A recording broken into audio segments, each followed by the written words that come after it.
第2位。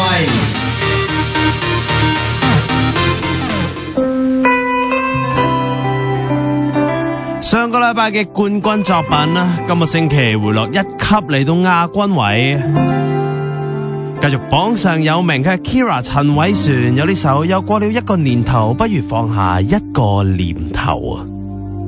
有時候會在想生活是什麼地獄，想象你同在知足就夠。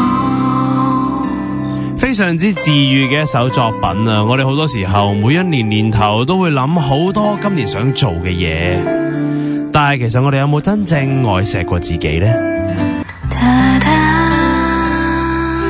作曲填詞 Kira 陳偉璇，編曲監製 Rose Mans。今個星期亞軍嘅作品又過了一個年頭，不如放下一個念頭。佢係陳偉璇。